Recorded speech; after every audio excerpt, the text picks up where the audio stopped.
Unlock the power of your mind. This is Provocative Enlightenment with Eldon Taylor. Welcome, and thank you for joining us today. The next 2 hours are devoted to learning something more, not just about the world we live in, but about how, what, and why we believe as we do. A time for the open-minded, willing to challenge some of those old ideas behind what we think we know, who we are, and who we might just become. I'm Eldon Taylor, and this is Provocative Enlightenment. All right, our chat room is open, and my lovely partner, Ravinder, awaits you there now. You can log on by going to provocativeenlightenment.com/chat. She insists on that /chat, you know. We do have some truly great folks that join us every week, so Ravinder, tell us all about the chat room, please. Yeah, without the /chat, you won't find me. So yes, go to provocativeenlightenment.com/chat. Join a great group of people, learn something new, share your ideas with us. We would very much like that. We have lots of fun there, so see you there, provocativeenlightenment.com/chat. All right, in this week's Spotlight, I'd like to present a sort of thought experiment.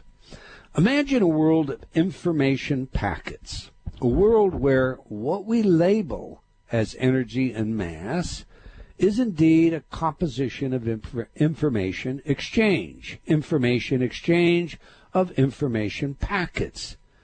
How could we come to understand such a world? Think of the universe as intelligence.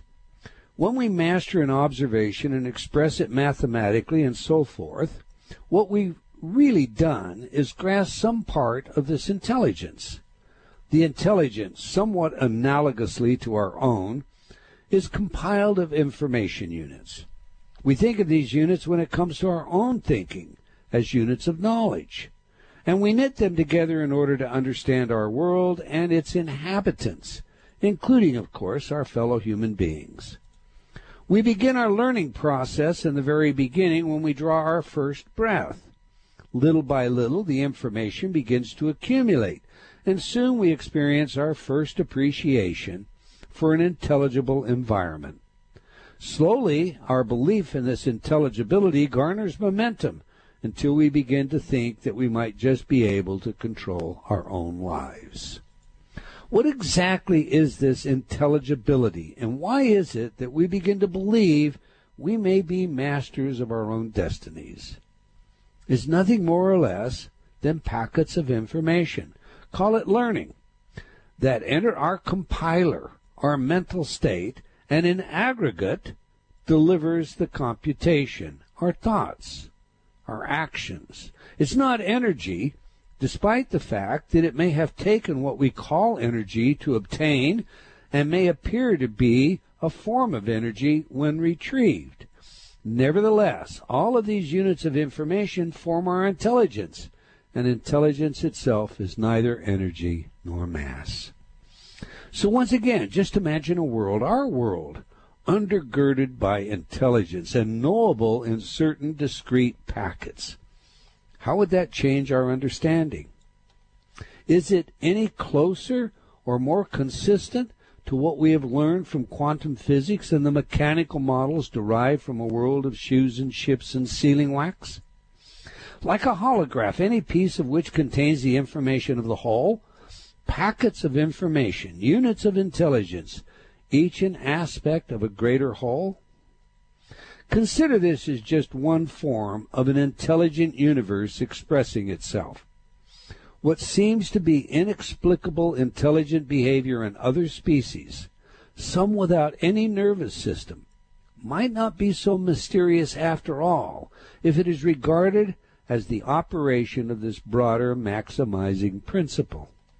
For example, scientists have noted seemingly intelligent behavior in slime molds, a sort of gelatinous amoeba sometimes found in the backyard. Indeed, one species can solve mazes, mimic the layout of man-made transportation networks, and choose the healthiest food from a diverse menu. And all of this without a brain or a nervous system.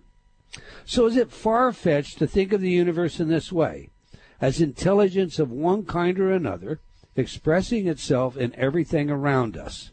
One might argue that, well, it's possibly all just some algorithm that gives rise to what we call intelligence. But then again, that's just playing with definitions.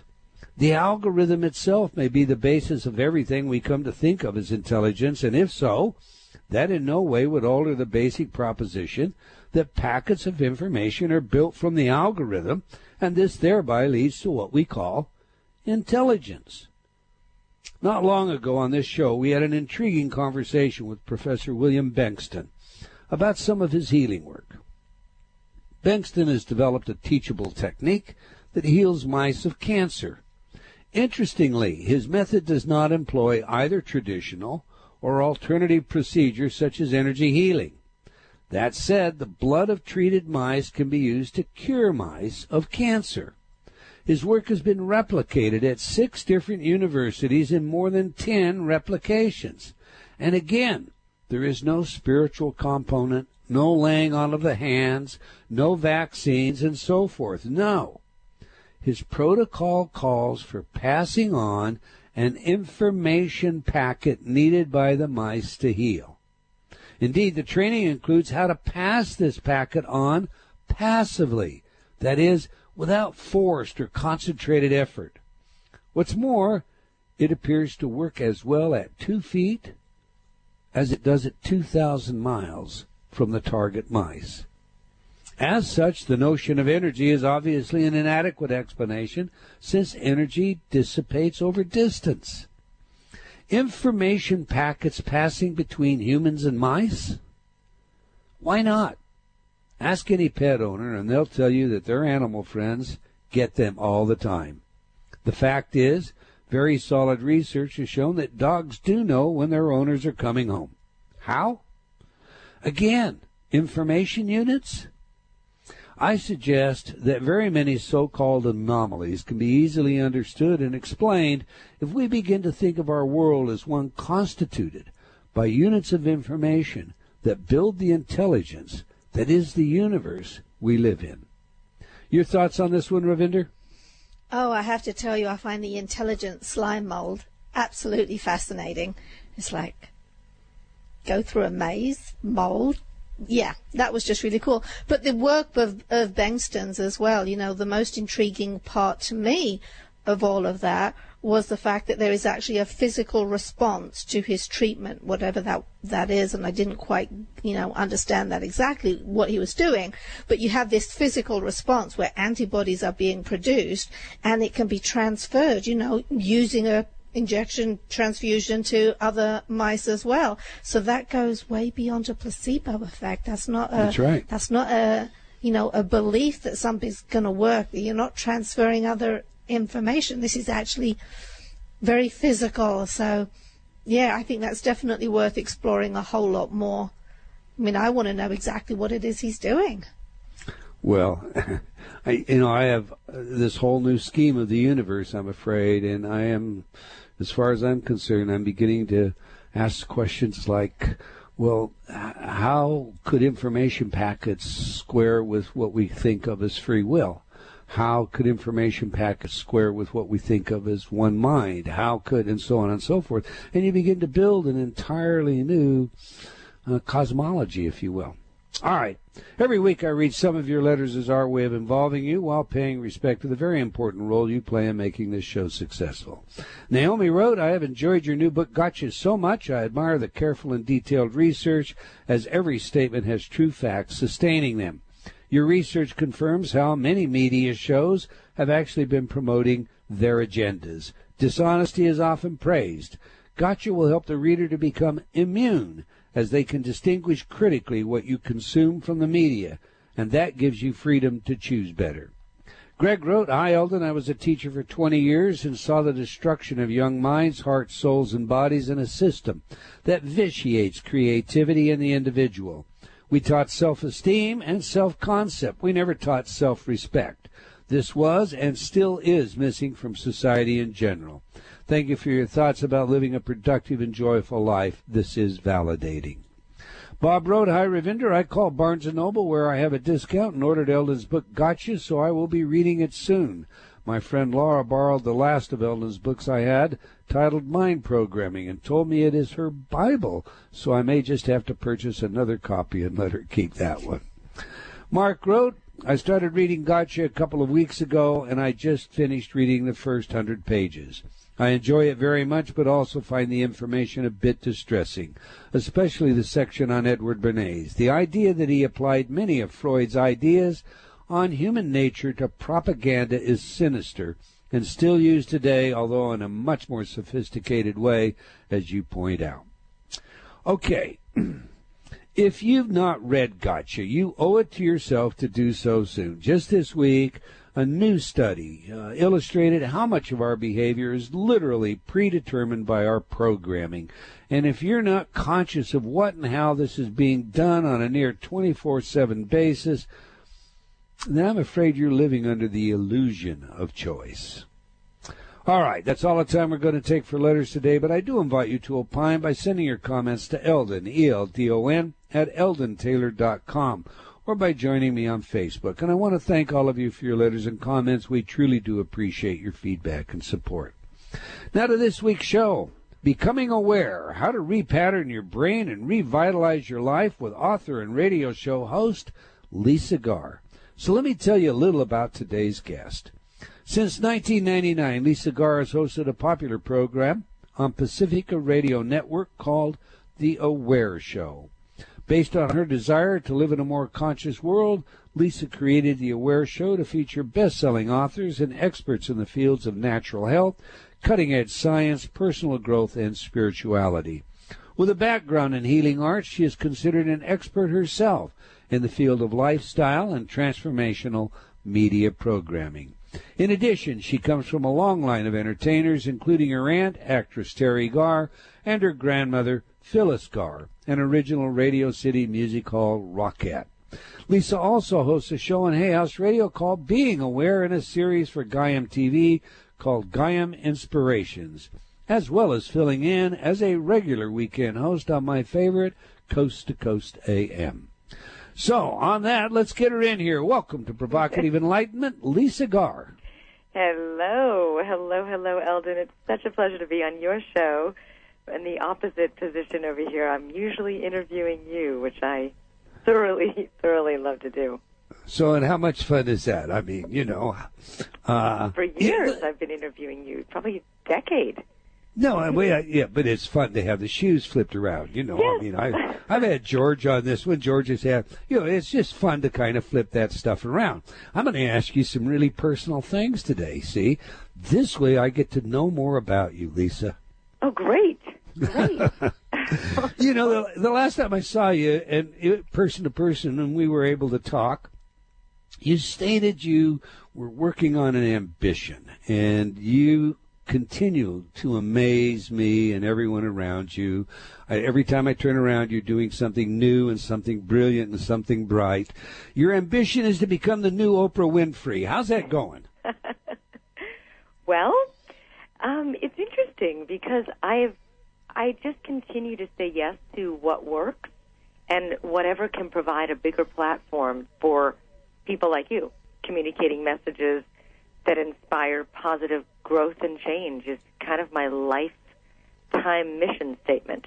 And can tell you how that came into my mind, and it's part of a bigger story, but it's a really, that's exactly where I'm going, is my goal, my purpose, I think is bigger than a goal, is to communicate what you have to say, what many people like you have to say, to hundreds of millions of people. And it seems to be why I've been put on this planet.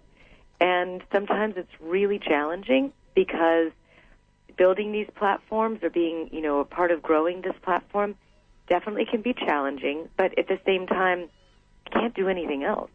It's truly, honestly, why I'm here. And it's supportive. It's reciprocal. It's part of my bigger plan, and the plan for me here at this time. You're And very, very modest. my information You give the credit to all these people you bring on your show, but you bring something to the show, even when you have, some bright star as your guest that you just don't find on other shows. And that's to say nothing about your own brilliance, your own contribution, your own personal story. And I want to get to that. I mean, we're going to talk a lot about your own personal story and your wonderful book, Becoming Aware, but I'm going to stay for a minute on you, okay? Okay. I have to ask this. Since your grandmother was an original Radio City Music Hall Rockette, did you happen by any chance to know Miss Radio America 1929 Leela Osborne? She too was a rockette. Last time I saw her, now about 20 years ago, she was still rocking strong. I mean, did you happen to somehow cross paths? Wow, no, I didn't. I mean, I was following my aunt around for a long time, and her mom is, my aunt's Terry Garr, and then her mom, Phyllis Garr, was the rockette. And I have a long, long line of entertainers in my family. There's vaudevillians. There's a lot of people that in my family. It's kind of in a bloodline, if you will, of wanting to do have a platform. I guess if you think about it, to have a platform for performance was what they were into. But my Aunt Terry had a brilliant mind for script and for knowing what was funny and humorous, and her timing and her study of the timing and her colleagues. I mean, Coppola and just incredible people that she got to hang out with, and Carrie Fisher and just cool people that I was exposed to and I got to see at a young age. Gene Wilder and oh my gosh. Your aunt was in a lot of movies. I'm not sure that our listening audience would even know that, but I mean, she was in Young Frankenstein, Tootsie, Close Encounters, Mr. Mom. She was in The Black Stallion in 1979. Yes. So one from the Heart. Now, One from the Heart had to that one had to get some special attention for you, because at that time in your life, I mean, this is a time when nudity in film was not really common. And this was the only film that I believe she did have some nude shots in. But this was 1982. What did the guys have to say to you about your aunt? Well, I remember going to that premiere, and I was young. I was a teenager, and I was not able to, I don't know. I mean, my mom covered certain parts because it's really awkward, but it was, I remember that experience of how she was just growing and growing in terms of breaking through barriers and molds, and very, very strong woman, very strong in terms of being a feminist, and really, not an outspoken feminist, but someone who had a voice for women. And it is so challenging today to see. She has MS, and she had, on top of that, a brain aneurysm burst.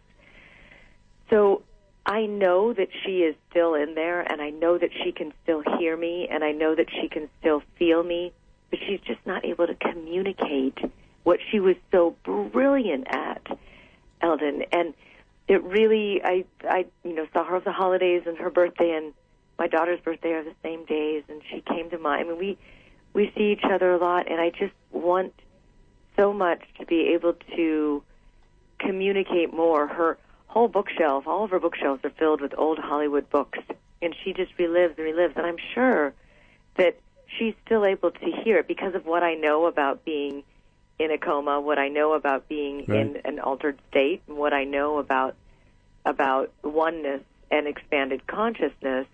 I know that she's there and that she registers it. But her communication is getting a little bit better, but it goes in and out. There's good days, and then there's not good days.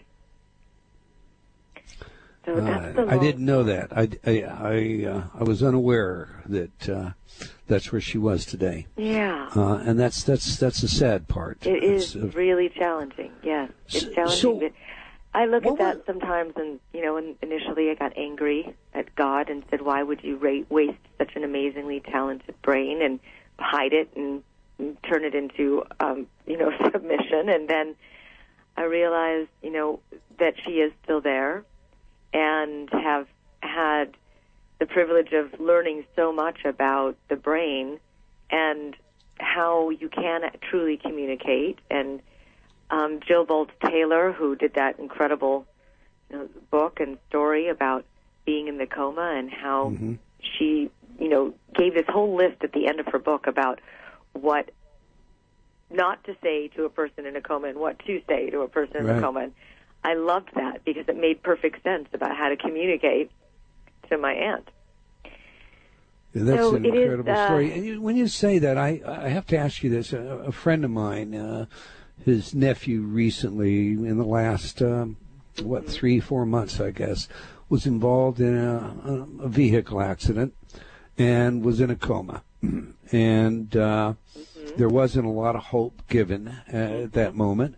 And a neurosurgeon friend of myself and myself helped him with what to do or how to deal with the information, etc. And we suggested to him that he used music because there's a good deal of research that shows that. In fact, we'll talk about some music psychology later when I ask you about your own songs. But there's a good deal of research that shows music from given eras, music that has some real meaning to people, seems to have the ability to revive certain states of consciousness. So at any rate, we suggested to Ernie that he indeed employ music, and we gave him some links to get some literature, and he talked to his doctors, etc.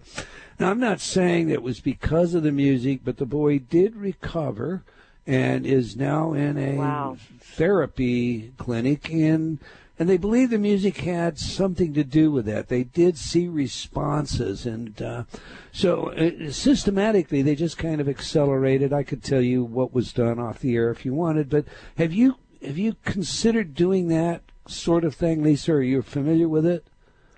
I am not familiar with music therapy. However, I know a lot about frequencies and how they are awakening and healing, but I have not tried that with her. She went down the medical route initially, and there were several experimental drugs that Pfizer had put out that she became a spokesperson for in the beginning. But every situation is different, and MS is the type of virus that can speed up or retard, and it can do both in an accelerated pace. So it is I wish something that I could put my finger on to say this helps more of, but I know that music would probably be a great suggestion. And she reads and watches television and so forth, and it still has the use of one of her hands, and a little bit of the use of her legs. So it accelerated pretty fast at a certain point. So she's kind of far along with it. So she's in a coma now, or she's not? No, she's in a wheelchair. Okay, all right. Okay, I misunderstood. I thought she was still in a coma. Growing up in a family like you, I'm about to ask you a big question, and we've got a break coming at me, and the computer's going to boot us out. So instead, I'm going to give you a little promo, and then when I come back, I'm going to ask you what it was like for you as a child, and we're going to go into your book, Becoming Aware. We're speaking with Lisa Garr about her life, work, research, and new book, Becoming Aware. It's a terrific read, how to repattern your brain and revitalize your life. It's one of the best that I've read, in my lifetime. I highly recommend it. You can learn more about Lisa. Visit her website at theawareshow.com. Okay, remember to join Ravinder in the chat room. You can do that by going to provocativeenlightenment.com/chat. Do stay tuned. We'll be right back. You're listening to Provocative Enlightenment with Eldon Taylor.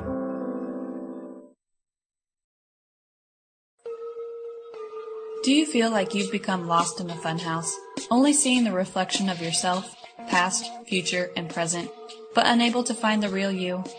I invite you to step through the doorway and onto a pathway leading to understanding of your mind, your choices, and the influences that surround you. Read Eldon Taylor's New York Times bestselling book, Choices and Illusions. Now expanded, updated, and revised, it will provide you with real-life examples of how you can break free of your current perceptions and begin your journey to How High is Up. Get your copy today from all bookstores or online from Amazon.com or Barnes & Noble. Unlock the power of your mind. This is Provocative Enlightenment with Eldon Taylor.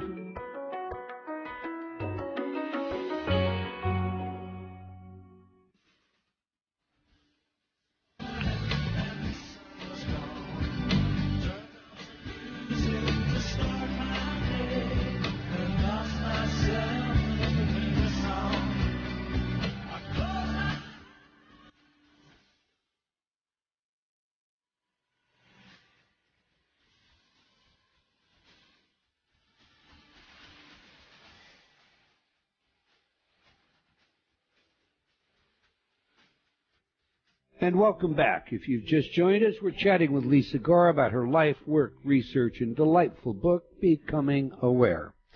Now, we ask our guests for 3 pieces of music, 3 of their favorites, music that has some genuine significance to them. Music is more important to us than many recognize. It can awaken forgotten memories and has even restored lost states of consciousness. Indeed, music psychology is a field of research with practical relevance for many areas, including investigations of human aptitude, skill, intelligence, creativity, personality, and social behavior. Okay, we just played some of Boston performing More Than a Feeling. So please tell us, Lisa, why is this music important to you, and how does it instruct us about who you are? Have to wait just a second or two to hear Lisa. We just lost her on the line, but I think that's due to all the big storms that are going on in California right now. Oh, so we are gracious. working to get her back right now. We've got a backup number for her, so we should have her back. Get her on her cell phone. Yes, yep. Yeah. So there was a problem with her landline. We had a secondary landline also, didn't we? Yes, we do. We do. She is there. I'm getting text messages from her, so we just need to make the connection. Make the connection. All right. Well, when we get her back, we'll ask her about how important that was. What do you think it'd be like to be a teenager? You go to a movie opening, and it's your aunt on stage. You know, you're a young, attractive teenager. You know there are guys interested in you. And this is like 1982. I believe that film was released. Yeah, it was released in 1982. What do you think that would be like? That would be really challenging. You know, I mean, when I think back, it's one of the things you and I have talked about a lot. You know, when you're brought up in the 70s and 80s, you're not aware of how sexist the world is. But now when you watch shows from that period, it's like, my gosh, did we really watch that? So, yeah, I could think of, you know, being that age and having a family member do. I mean, that is Would you be mortified? That would be huge. I think it takes a lot of courage, and I think that's what Lisa has, you know. She has courage in what she does, so that is part of the family gene that I is just being wonder how passed many on. extra boyfriend offers she might have had followed, because, you know, her aunt's a very pretty woman. Yeah. You know, so's Lisa, of course, But what I did see as well, it's really cool when you see people's connections, but I was just having a quick look around at her aunt, and she was in Friends as well, so we saw that one too. And Hi, Eldon and Ravinda. Sorry. We got you back. We're talking behind your back, Lisa. Believe it or not, we are finally in the middle of the El Nino here in Los Angeles, so my phone just went out. It's very, very much needed rain here, but just this central storm is just coming over our house. Wow. So you're on a cell phone, I take it now. I am now. Is it okay? Yeah, it's okay. It's a little bit of an echo, but that's okay. I mean, you know, that's better than not having you, and I'm glad you have a cell phone that we can reach you. So did the engineer try to recall my landline? I'm sure he has. But if he hasn't, he'll be trying to call your landline right now while we're talking about it. So if you hear that sorry. So sorry, yeah, no, that's all right. That's all right. Those things kind of happen. I mean, the first time you were going to be on this show, we lost the station altogether due to a bad storm in Seattle, and trees came down and power lines were gone, and, the backup. Anyway, yeah, so maybe, there's something about that. Huh? Special electricity. Yes, it's interesting, yes. Did you hear us talking about what it must have been like for you in the movie house watching your aunt in 1982 and One from the Heart? I did hear you talking about that, and it was okay. Well, then let me just ask you this one. It's okay because we both decided that took some extra courage on your part. But how many extra boyfriends did you get? That's what I'd like to know because you look a lot like your. I don't think the kids my age were going to that movie, so I think I was safe from that. You were, huh? All right. Tell us about your childhood, Lisa. What was it like, growing up in this family? And were you raised religious? I mean, where does spirituality enter into your life? Because you're a very spiritual person.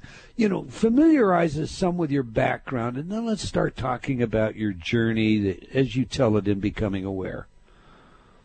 Well, my background was I went through 12 years of Catholic school, and that would pretty much convince anyone not to be Catholic because wow, yeah. Back in the day too, and it was not it was more of a top-down mentality, and you just need to believe in whatever these words are. And going to church was an experience of just, I was mostly looking at people's shoes. Nothing mattered what was being said. It was all rote, and somebody would say something up in the pulpit, and the congregation would just remotely, automatically reply with sentences, and it didn't make any sense to me. I don't know why that happens, other than, years and years and years of tradition, but it seemed that the meaning was lost. And, being, youth and going through that experience and being someone who looked at meaning in life, which you are too, and we're born that way, I didn't understand it. And I was going through, the school, of course, is difficult for any teenager. My daughter's going through it right now, and kids can just be brutal at that age. As they're trying to find themselves, they're putting everyone else down so that they can look better. So it's just a tumultuous experience going through middle school. That's why they make movies about it and write books about it. Right. So I mostly was at an early age, I was a dancer. I absolutely loved and still love dancing and movement and music, and then I got into fitness and teaching fitness because that's kind of the natural progression, and wound up after college in television production because it was kind of the, what you do in our family. But I went more towards the producing side, not the acting side. The acting side I tried for a little bit because I was, wanted to follow my aunt's footsteps, but what didn't make sense for me was not being myself. I didn't like playing the roles of these other characters, and I think actors are brilliant that can do that, that can fully immerse themselves in these roles and embody these characters, and that is a true talent to be able to do that. And I was better and more authentic speaking from my own self or my own experience. I wasn't a good actress, not very good at all. It all felt really fake to me. So here I am in this television production industry, which is fairly competitive. It's how can you get, the least amount of sleep in order to work the most, and there's a whole competition going on about that. And how can you get to the next job, the next level, and that whole experience. So I started to, I met some friends in the entertainment industry who got me into mountain biking. and I loved mountain biking from being, previously into fitness. And they were great people, really down to earth, loved the mountains, loved exercise, had great times with these people going out. They were much, much better than I was, and I was kind of the newbie. So they would push the pace, and I would follow along, and I was the last one up the hill, and the minute I got there, they were waiting for me. They would go. And so it increased my fitness pretty quickly, and I wound up getting into the mountain bike racing circuit, which was what they were doing. And so I was doing a couple of races. Because of previous fitness, I got into a California State Championship race. Right. And I was in the top of the race. I was, I think, in second place overall in the state. And it was a final race. It was the last race of the series, and it was a double point. So the stakes were high, but I never really raced for the competition of it. I always really loved my own personal experience of it, what my body could do or my mind could do. And my race was always my own race. It was a combination between the elements and myself and my body, and it was always such a mental experience for me. I really, really loved the personal best experience of racing. But the conditions were way more extreme than I was prepared for. It was 108 degrees, and it was probably 5,000 feet of climbing. And right before the race was over, it was a downhill finish. And I was at the top of this mountain, and I thought, all I need to do is just get down to the bottom of this hill, and I'll be done, and this is over. And, it's just, I was extremely dehydrated, way too hot out, and I passed out. I passed out while I was riding the bike, and I was on the top of the hill. And I didn't know that I passed out. All I knew was I was looking towards going down the descent, and the next moment I was at the bottom of the hill and my bike was at the top. And it was so confusing to me at that moment, but confusion wasn't even really the word, because I was so out of my mind and out of my body that I kept looking at the bike above me, and my body was trying to crawl its way back up to the bike, but it wasn't working because obviously my balance was off. I hadn't known at that point the damage I had done to my brain. My helmet flew off. I found later I cracked it in, several places. I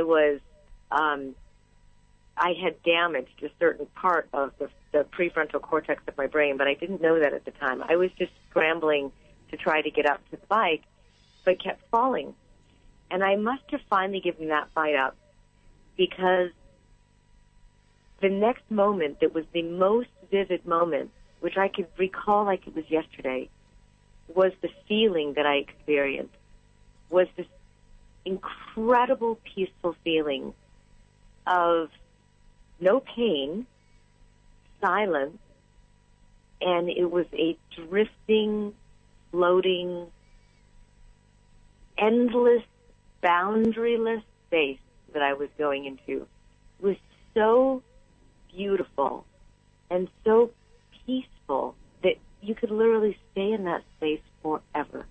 And that's what I wanted to do. I just wanted to stay and explore what this floaty, peaceful, boundaryless, expansive, vibrant feeling was. I wasn't going to sleep. I was becoming more awake, more alive, and more curious about what this was. But not from a place of a quest or a journey. It was more of the more I relaxed and absorbed this experience, the more of it I wanted. So the more expanded I became, and the more expanded and the more aware I became of everything around me being the same exact thing. The tops of the trees were the same as the bottom, that was the same as the air and the clouds. And I even had this strange experience of Asia in my awareness, because everything that I could think or feel, I became. I was it was me. There was no boundary between me and anything. And I remember this so clearly and so vividly. And it wasn't until years later when I was interviewing Raymond Moody that I looked up on his website, Life After Life, and I saw his classic definitions of the near-death experience. And I thought, how did he possibly know what I went through?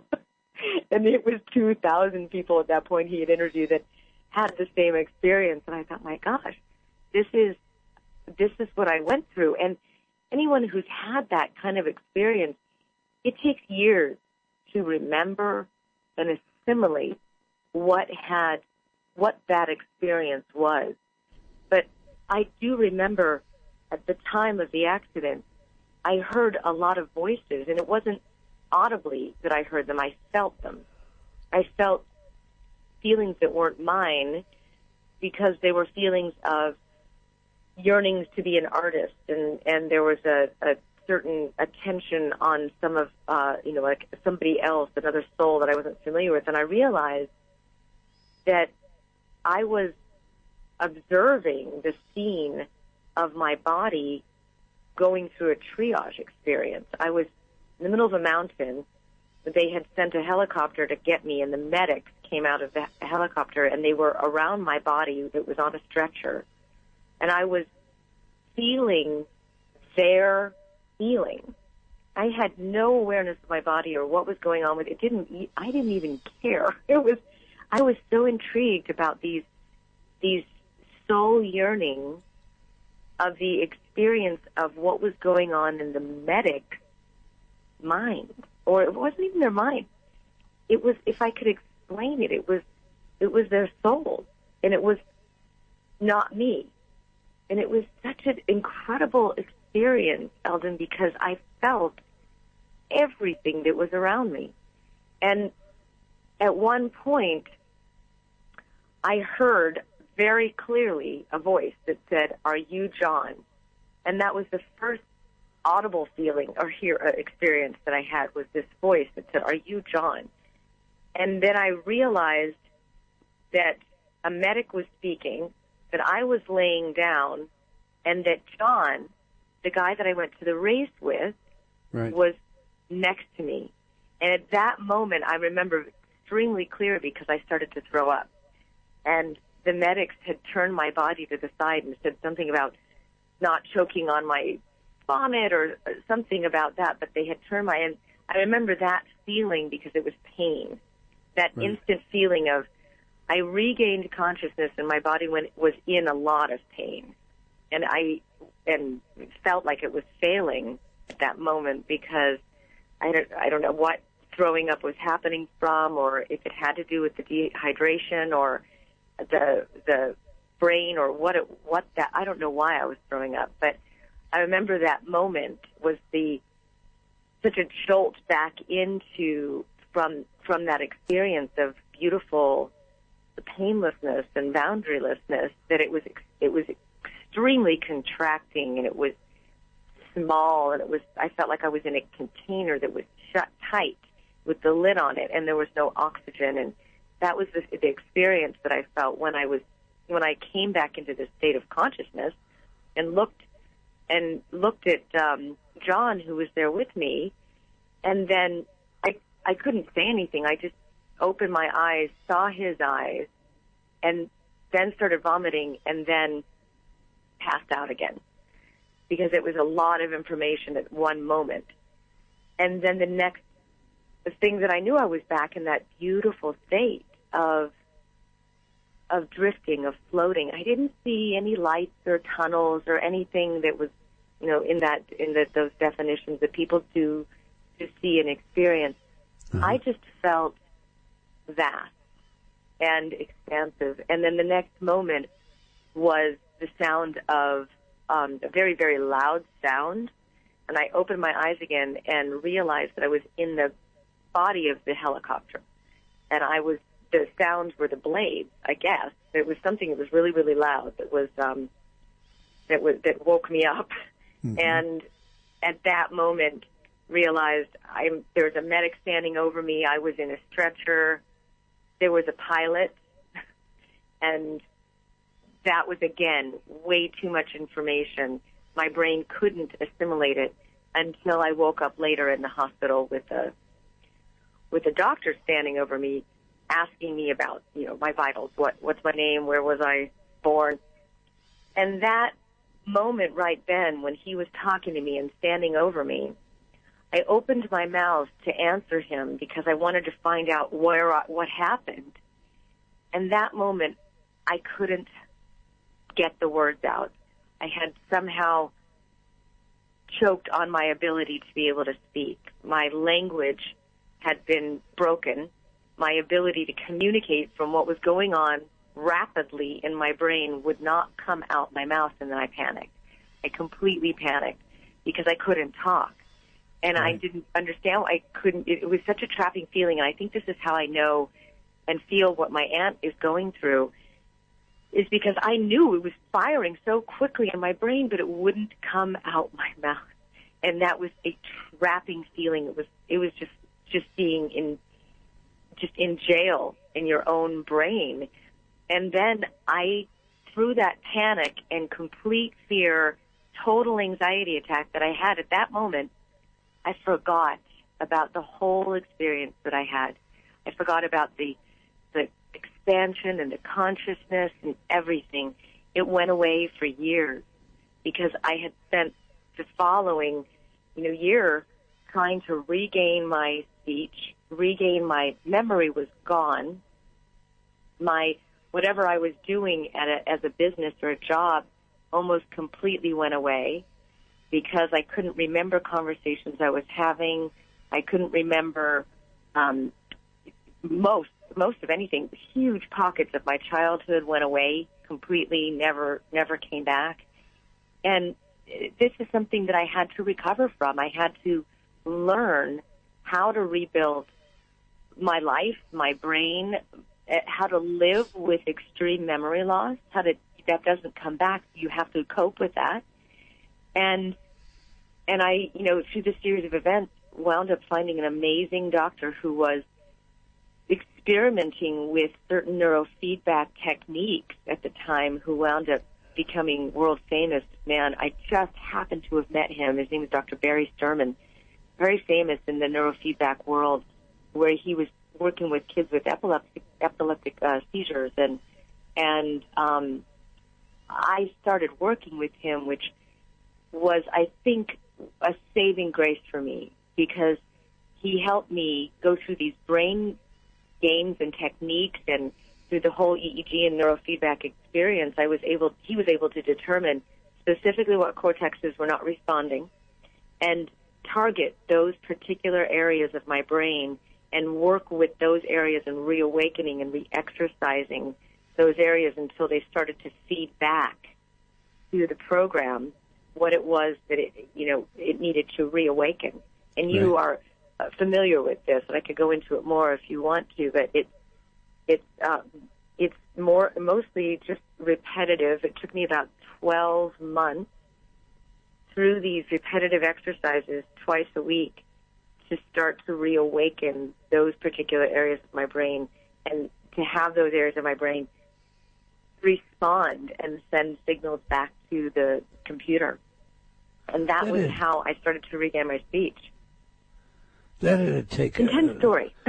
Yeah, but a very moving story, but I just try to think about the courage that you had to have in order to, to stay with the discipline and recover, because the repetitive exercises can be very boring. You don't see immediate results. You have to believe that somehow they will accumulate. I mean, that had to be really hard. That had to be a very difficult time in your life, Lisa. It was terrifying, but you know what was inspiring, and what I think got me through a lot of it, was these kids in the waiting room with me. When I would go in for my visits, I would be sitting with these amazingly courageous children who were plagued by these epileptic seizures, and they were getting better. And their moms were talking, and I would hear them talk, and they were just dedicated. I don't want to cut you off, but we have another break, and the beauty of your soul comes out whenever, someone pays you a compliment or tells you how courageous you might be. You reflect on the courage around you. That is, you're a special person. If you'd like to know more about Lisa and her book, radio programs, and other work, visit her website at theawareshow.com. Now, we have a video for you during the break featuring our guest discussing her new book. Just go to provocativeenlightenment.com/chat. We'll be right back. You're listening to Provocative Enlightenment with Eldon Taylor. A silent battle has been raging for the territory of your mind. Like a virulent virus, the effects are spreading. In Gotcha, Eldon Taylor explores the 24/7 bombardment of information designed to manage your thinking. He demonstrates how new sound bites are championed into personal awareness, becoming memes of the culture. And this results in framing and reframing classical positions, causing adjustments to personal values and history itself. Your every decision process is being managed and manipulated. Gotcha exposes the arrival of the Orwellian age in full-blown technicolor. In laying bare the current uses of the many sophisticated techniques, Eldon reveals what it is we need to do in order to avoid allowing others to puppet our thoughts. For details, go to eldontaylor.com/gotcha. Unlock the power of your mind. This is Provocative Enlightenment with Eldon Taylor.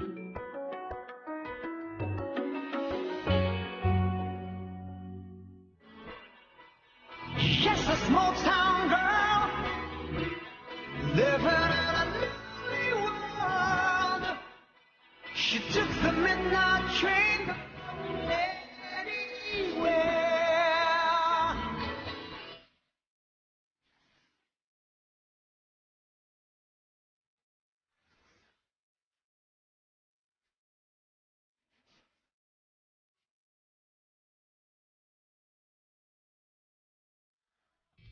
And welcome back. If you're just joining us, we're speaking with Lisa Garr about her life, work, research, and inspirational book, Becoming Aware.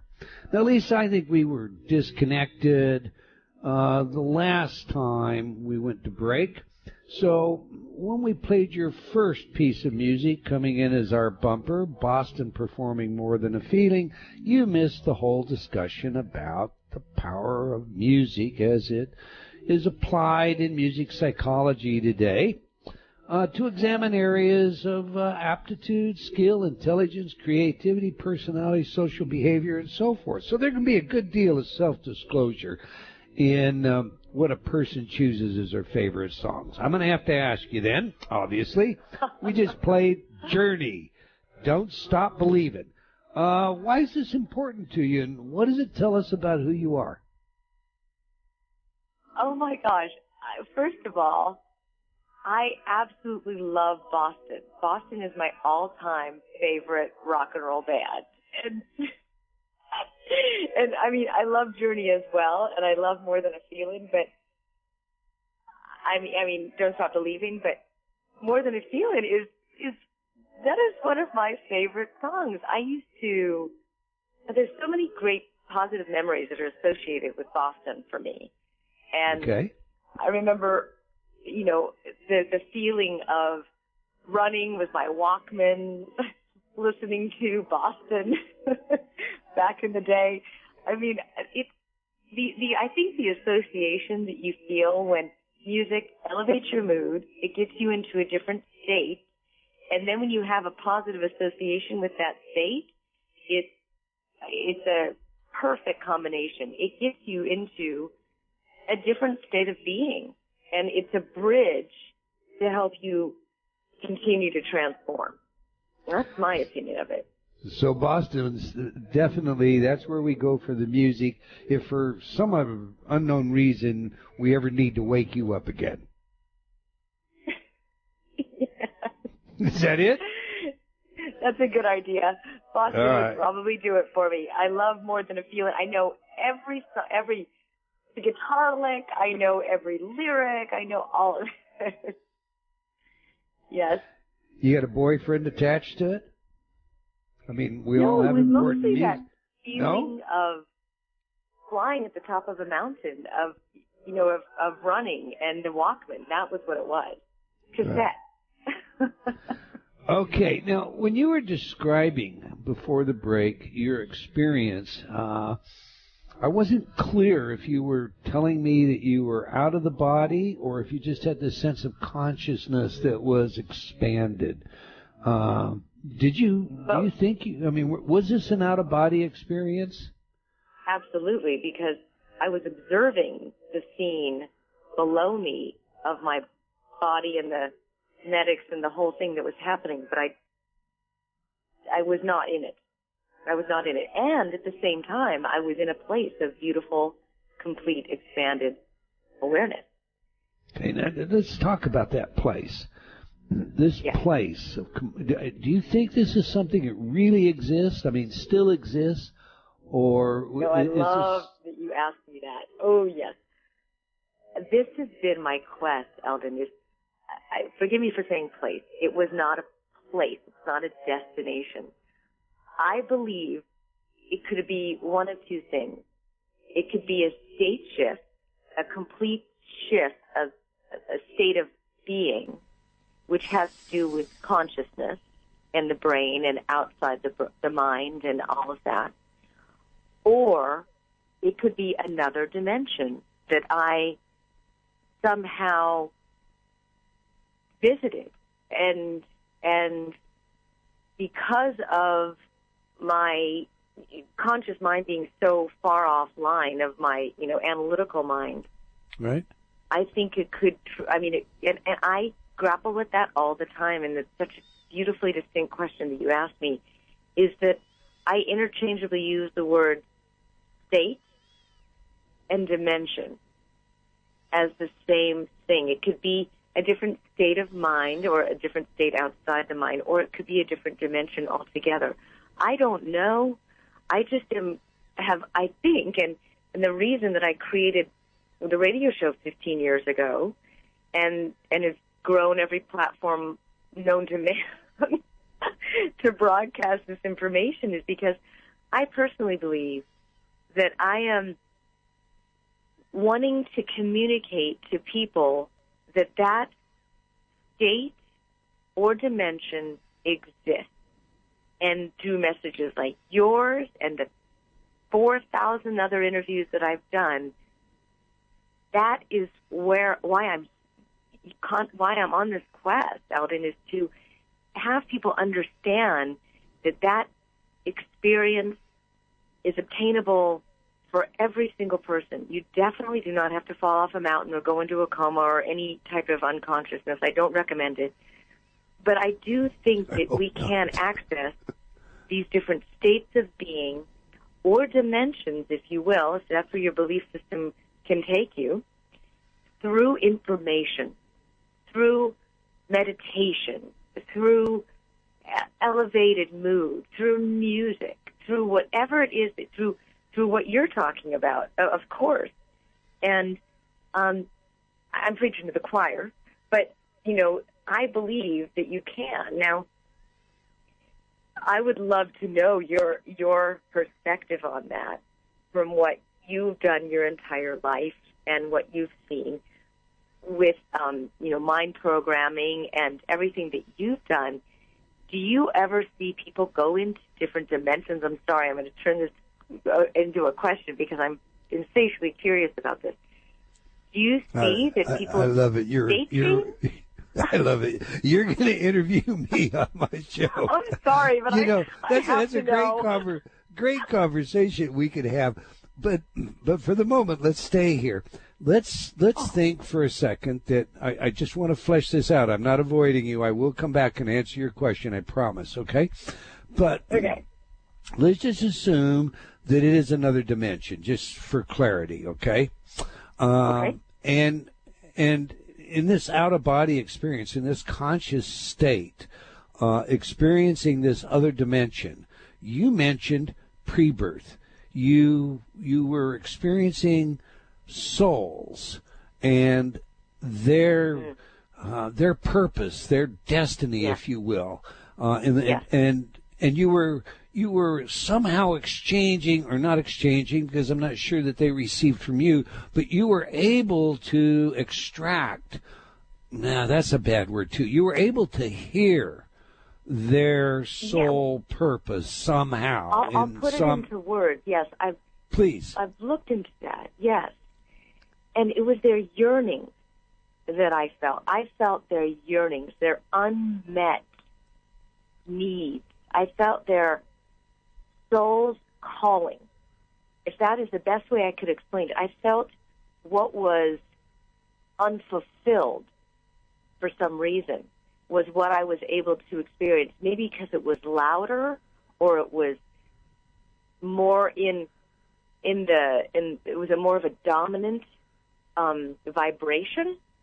But I also was probably matching what was going on in my life. You know, I was in this unmet need of this unfulfilled purpose, this giant screaming purpose in my life that I can't do anything other than live today, was not being heard prior to my accident. So I might have matched in them what I was experiencing as a soul myself, which is so interesting. Okay, so we have individual souls in the afterlife. This is where I want to go. There are a lot of people that talk about merging, this immersion into the one, just this cosmic oneness, the loss of identity, self-identity. That's how, it's described. That's not what you experienced. You experienced individualism in your NDE. Have I got that right? Individualism? Mm-hmm. You were separate, distinct, and so were these other souls as you felt them. This was an individual experience? No, it had to have been. It had to have been combined, because I wouldn't have been able to feel them. I had to have been able to experience what they were experiencing in order to know what it felt like. Now, I have never spoken. I've never spoken to these individuals since then. I don't know if this is truly their calling. I just know that this is what I experienced. And the combining of souls is exactly what I experienced. That is very true, because I was able to feel their individual desires, yes, but in a combined way. Does that make sense? Well, I understand in a combined way, but I guess what I'm trying to flesh out here is there seems to be two storylines, if you will, that come out of NDE research. One storyline is the immersion storyline, the classical Eastern nirvana, escape from moksha, the wheel of rebirth. We just lose the sense of who we are and immerse in the one, and that is the destiny of the soul. So all that the soul does in that process is to shed its ego, shed its sense of individuality in order to obtain this immersion. Okay, that's one storyline. The other storyline really goes more like there's a sort of eternal progression. Life is a school. We're learning in this school. We're gaining in our understanding and in our spiritual growth. And reincarnation takes us closer and closer. And there's this idea that as we prosper, as we progress, we gain greater wisdom, and in some senses, perhaps even, we become like God. We gain godlike powers. We have the ability to create our own, and so on and so forth. These are two schools, and the two schools, even though some fail to recognize it, are really mutually exclusive. So my question of you, from your personal experience, is, do the two merge? Are they separate? What did you experience, Lisa? It's I will say probably a little bit of both, because I didn't feel like I was God or come back with any specific powers other than a total life transformation. After that point, my perspective on everything changed. I realized that I was living so small before the accident. And when I had that experience of everything being interconnected, I realized that we are such a part of something so huge and so massive and so much larger than us that it no longer served me to live with blinders on. I now live connected to the greater whole. When I do things, I think about the experience someone else will have if I do this, or what this animal can feel, or how this impacts, the others or the earth. That is truly how I have changed since that experience. And I think prior to that, I was living in kind of a one-dimensional universe, and now I live in a multi-dimensional universe where I understand that there's different, perspectives, feelings, greater whole. Everything is all around me. But I also have been able to play with that a little bit and jump into different states of being in my mind, and through visualization, create through some great visualization processes where I'll go through a visualization where I actually jump in my mind to another dimension, create what I want there, and then bring that essence, feeling, and frequency and vibration back to now. And that's something that I've also been playing with, and I do these visualizations with my daughter, with my family and so forth, and we create incredible things from this. So I do believe, I don't know if I specifically answered your question, but I do believe that I did have a little bit of both of those experiences where it opened up my reality. It cracked open my mind into a totally new state of awareness. I have to ask this. This is off schedule, but goodness, you just opened up something. You must share with me and our audience this process where you go to another dimension and you visualize, or whatever you do there. I don't want to put words in your mouth. And then you pack it back here. Tell us how you do that. So fun. I go into a deep, deep state of relaxation and quiet the mind, quiet the body. And I go into, I've actually recorded this visualization process. I go into an elevator in your mind, and I call it the elevator of consciousness. And I go through a process where we drift to higher states of consciousness, passing floors of judgment, passing floors of negativity, passing floors of, and ascending up, and higher, so that you start to actually go to a higher state of consciousness through these floors, through this visualization process. And then you meet a guide. And one of the floors you get off and you meet a guide, and you visualize what your guide looks like, and you have a dialogue with this guide where you talk to the guide and you ask the guide's name, and you ask the guide for information they might have for you, and you thank the guide for always being there, and you recognize that you have assistance and guidance in your life. And then you can only go back into the elevator as long as you make the agreement that you're ready to move to the next level and experience the next level at its fullest. You make the agreement, you go back into the elevator, and you go to the highest state of consciousness that you can go to. And you step outside of the elevator, and that floor is called your dream realized. And you go into your dream realized, and you fully immerse yourself in that vision. You see it, hear it, feel it, touch it, taste it, smell it, think it, feel it, everything, and you turn all of that up.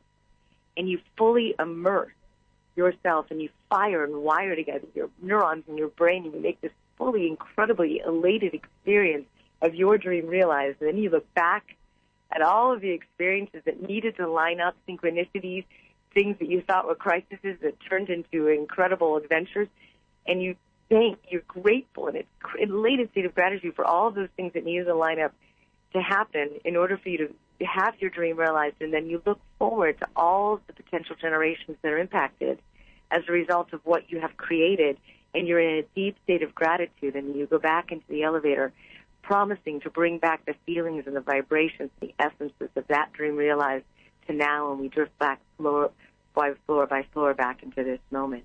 And it's a super powerful visualization process that takes about 20, 30 minutes, and then you reignite it throughout your day to be able to continue to fire and wire together those neurons and that visual memory and inside your mind, and literally start to recall that as if it's happening several times throughout the day, and incredible things have been created as a feedback of people that have done this process with me and created incredible things in their life. And it's just it's something that I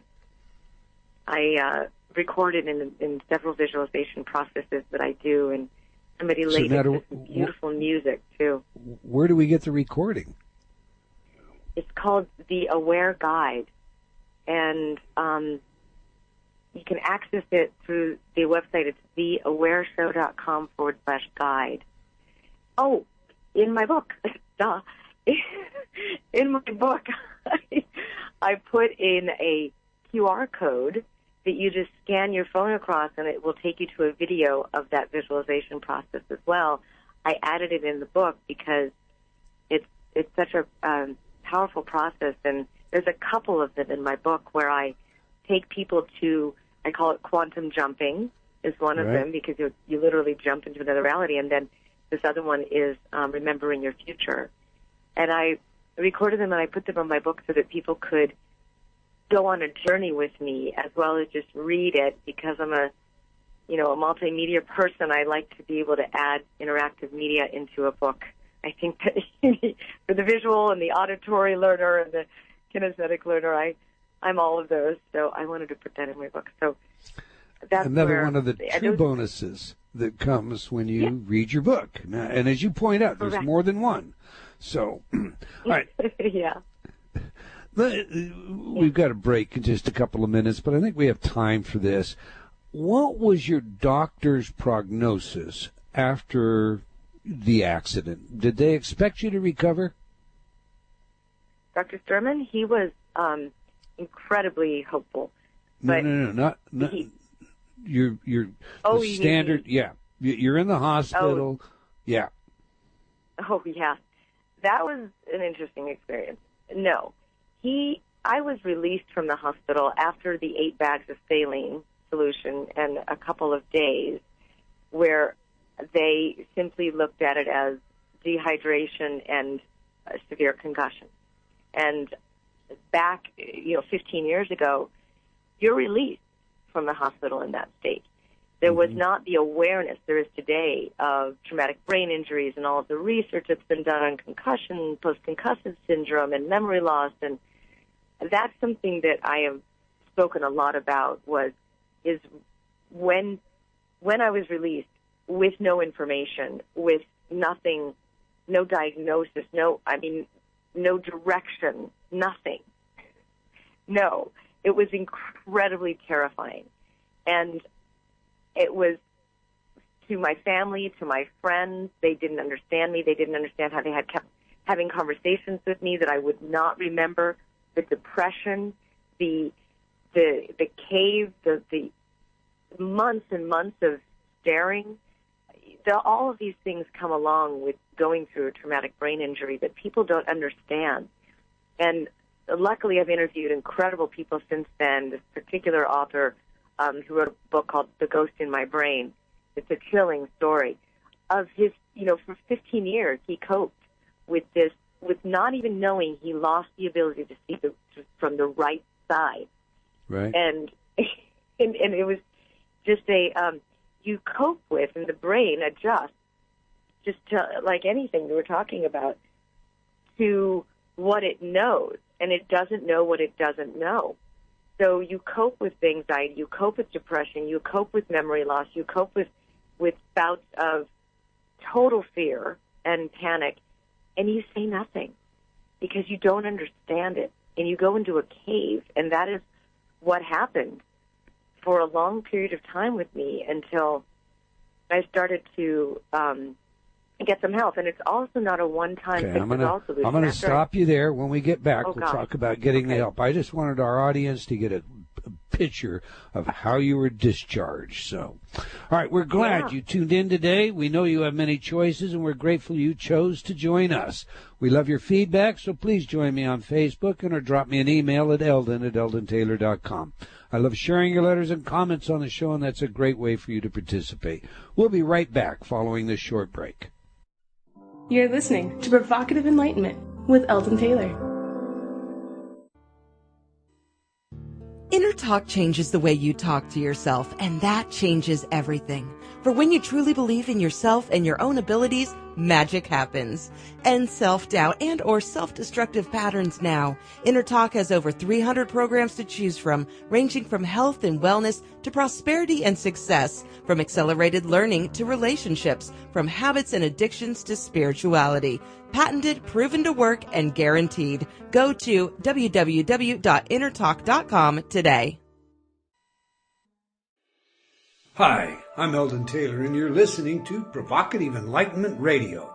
I'm so glad you could join me as we tackle those tough questions in search of the answers that really matter. But remember, this is a journey we are undertaking together, so I would love to hear your thoughts as well. Please send your comments to Eldon, that's ELDON, at eldontaylor.com. You can also join in the conversation by joining me on Facebook at Dr. Eldon Taylor, that's DRELDONTAYLOR. Now, back to the show.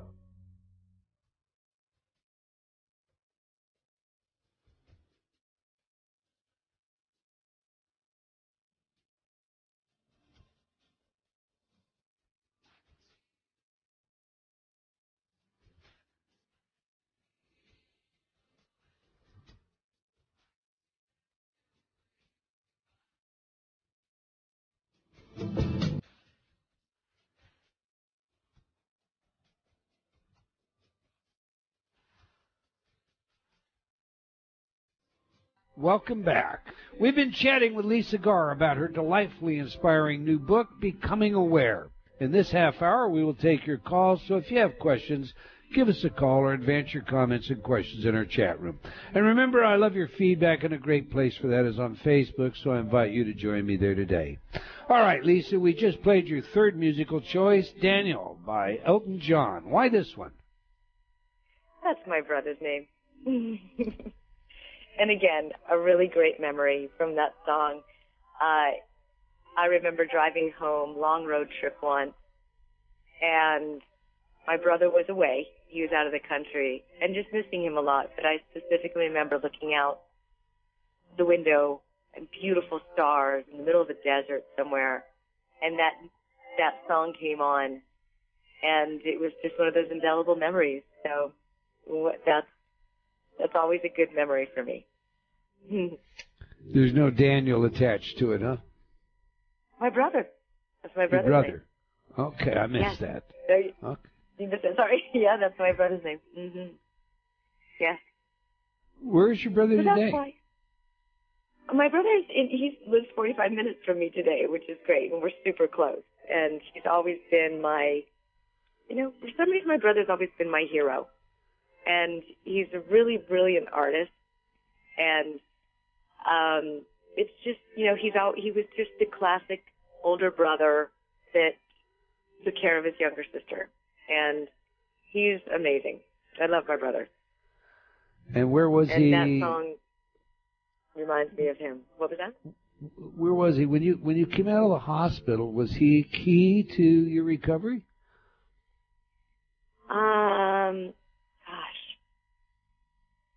I don't know if he was in the country at the time. He wasn't a big part of my recovery. No. So this protective sense is from your childhood? Yes. Definitely from my childhood. And still today, we have an amazing relationship, and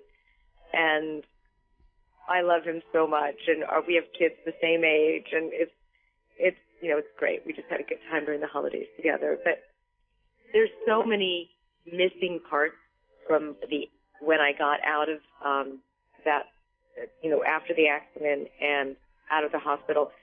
What is consistent, and the person who's really helpful was, remember I told you that there was a John that I went to the race with. Right.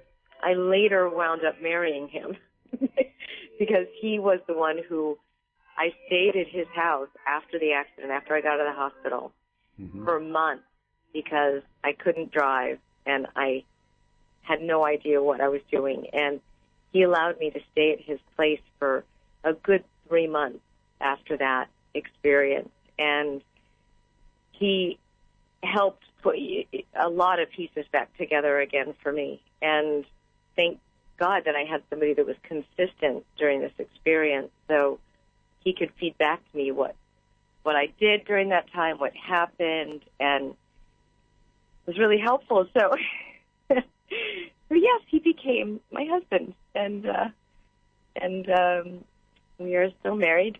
15 years later, and he is my rock in many, many ways.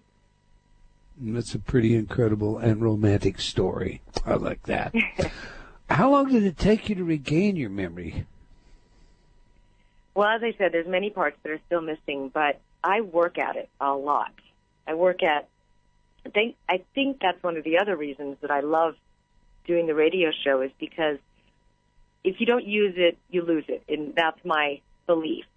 So I am constantly researching, and then the next day remembering, and then researching and remembering. And that exercise of why, and when I do the radio shows, it really helps build, I guess, those particular bridges in the brain of exercising memory. And the more that you do it, and the more that I think that Luminosity and all those brain games are terrific for just exercising the practice of memory.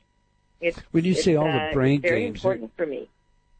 When you say all the brain games, now, are these brain games that anybody could find, like they could get on the internet and participate in them? Or are these the games that were tailored for you specifically?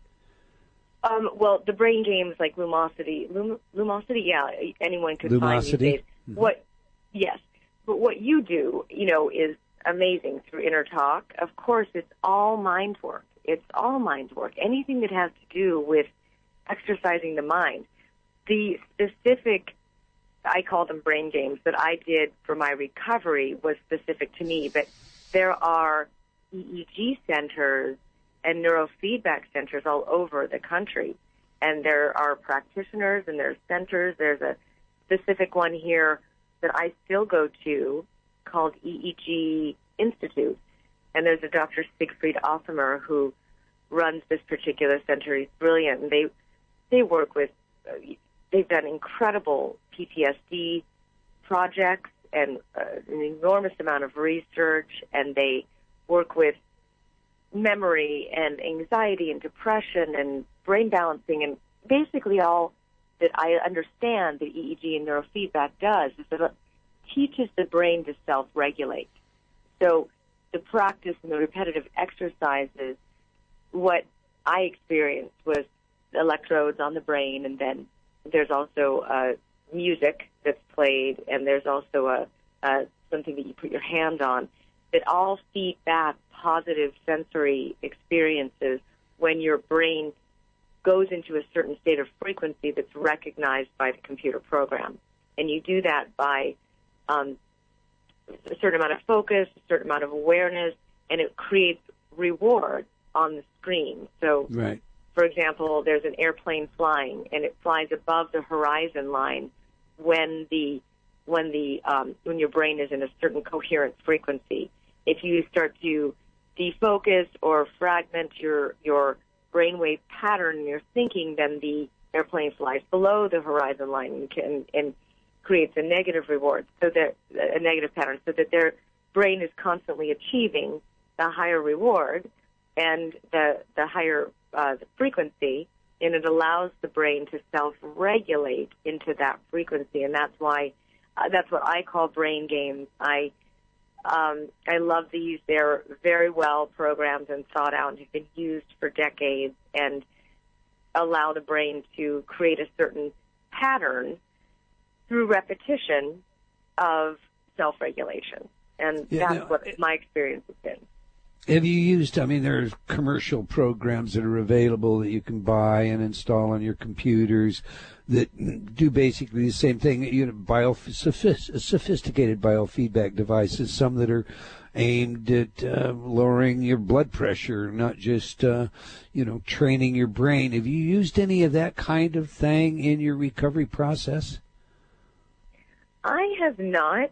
I'm aware of those, but I believe because when you go to an institute or a center, you work with a practitioner that does a full evaluation, and then this practitioner works with the program that is curtailed towards your specific need, and these programs are powerful. So lowering blood pressure, and that is great, but I like something that's a little bit more specific towards my own brain. Right. That's my own personal belief. Okay. So then let me ask you this, okay? And I don't mean this to be, impolite, but it's pretty common for people today to have, let's take your radio show. You do a show every single day. You're doing research for every single one. Now you're down the highway. Maybe it's 3 months, it's 4 months, and you had a guest, and they had a book, and what was it? And it's not there. Do you have that kind of experience still today? Yes, I just did. I was talking to you about the Ghost in My Brain book, and I could not remember the author. I knew it was Elliot, but I didn't know his first name. Okay. Yes, so what do you do then when that happens to you? What do you do? Most of us find it frustrating. Okay, that's a given. But what do you do to stay tuned up? Is that why you go to these centers still, or is there some other secret that you have? That's a great question, because I've had so many of those experiences that I've trained myself not to panic during that time. So I relax, and I see this happen when somebody does reach for something and it's not there, and then they just go through this cascade of oh my God, I can't remember, and you get stuck into that I can't remember pattern. Right. I've seen my father do that a lot. It's so important to just relax and know that the information can flow, and just not judge yourself so much for it, and go and research it later if you really want to find out, and go through specific patterns where you can do memory exercises. My memory exercise is going and doing the shows every day, because I research, and then I talk about the information the next day, which puts it into the long-term memory, and then I can talk about it later. And I've interviewed so many people who have these incredible abilities to just spout out phrases and quotes, and it's amazing to me. And so I finally asked, how do you do that? And there's a list of quotes that they remember and memorize, and that they find deep inspirational meaning behind, and they can actually sit back. And anything is just a practice. So the first thing I do is I don't panic when something like that happens, and then I'll look it up later to just, build the memory block. All right. So you're still human. My God, yes, of course. Yes, and I started to say that for the last break. It is not a one-time fixes-all solution. When you have a brain injury or go through a concussion or any type of symptom like that, you don't just fix it and then everything's better. It's, for me, a constant process, and that is why I love what I do, because it's a constant process of exercising my memory. Well, you do it very well, and you have very many people that just admire you more than you know. I like your notion of awareism. Unpack that for us. What do you mean by awareism? Mm-hmm. Awareism, as I've interviewed over 4,000 people, Eldon, I've taken away some nuggets that I use in my own life, and that I wanted to put in the book, and they're awareisms, and these are things that I have discovered just through what I do, and I love it. I wanted to share them with people, and they're at the end of most of the chapters in the book, and it's just, little things about what I just said. Reframe the panic of not remembering something into peace. Be aware when you're of your patterns, little things like that, where I did a great interview once where I was talking about gossip, and I was talking about why that pattern exists in the brain and where that came from our primitive days, and that it was a meaning of survival. And when you learn something like that, then you realize that there's no longer a need for something like gossip, and you can consciously circumvent that pattern. Just things like that, nuggets that I wanted to drop into the book that made a difference to me in my life, and I wanted to share with people. And a lot of them are very well known, and some of them are not so well known, and they come from my filter or my perspective of what I've heard and how I applied it to my life and how it worked. And I've extrapolated little formulas of success from people, and that's what the awareisms are in my book. You speak of authors who memorize phrases and statements and quotes and so on and so forth for whatever reason. Your awareisms are worthy of that kind of attention. When you focus on action instead of blame as a couple, you will grow from challenges rather than allowing them to weaken you. That's one of your awareisms. What do you mean by that? Yes. Oh, my goodness. I had this conversation yesterday on my Hay House radio show. If the turn of the year has happened and there's a tendency, there's this question I was having, this quandary. Do I look back and learn what I needed to learn from last year and really preserve the learnings and dwell on what didn't go well and try to learn from my mistakes? How much time do I spend on that? And how much time do I spend on creating newly into the future, going into the unknown, creating new ways of doing things that aren't proven yet, but that you have faith and trust that will work? How much time do you spend on both? Do you look back or do you move forward? And so I had this great conversation yesterday about that. And my decision and the opinion poll from the audience was move forward, stay in action. About more than you look backwards. So it was about 60-40 by the end of the conversation. Look backwards, learn what you need, but 60% of the time stay in action. And I even think it's more today in my feelings of stay in action. Learn what you need to learn, preserve the learnings. There's all sorts of, accountability and confidence builders that you can get from learning, but staying in action and moving forward. And there's also a whole body of thought of that you can visualize and manifest what you want, that you can do, and you can sit in a chair all day long, but you have to get on the ground, make the phone calls, do what you need to do to make things happen, stay in action. And I think it's a huge healer to stay in action rather than complaint or fear. Action is my antidote for fear. Stay in action. I love it. I've been selfish. I've been ignoring questions from our chat room and the phones, and so I'm going to turn to that for a minute. Out of the chat room, Richard asks, is her current condition one merely of renewed perspective, or did something spiritual, he has that in quotes, happen to her at the accident, or is the experience of rebuilding her brain the basis of her newfound powers? It's a combination of both, to be honest with you. It's not just the brain and it's not just my mind. It's my level of consciousness that fuels my life. I don't know if there's enough time for the story, but there were some incredible things tell that the story. happened It's in all that right. moment. Okay. Remember I told you that I had a feeling of Asia, or a sense of Asia in that experience? Right. Uh-huh. That was back, 15 years ago where that happened, that feeling of Asia. And it was a very vivid experience for me when I came out of that near-death experience, or that journey into expanded consciousness, this feeling of Asia. And I never knew what it meant. And last year, I found myself in Asia, assisting or at the side of a very, very dear friend who was going through the exact same near-death experience, not the exact same, but through an experience of drifting in and out of consciousness and making that choice to stay or to go. And I wound up at his side, holding his hand, feeling his life force moving in and out of his body.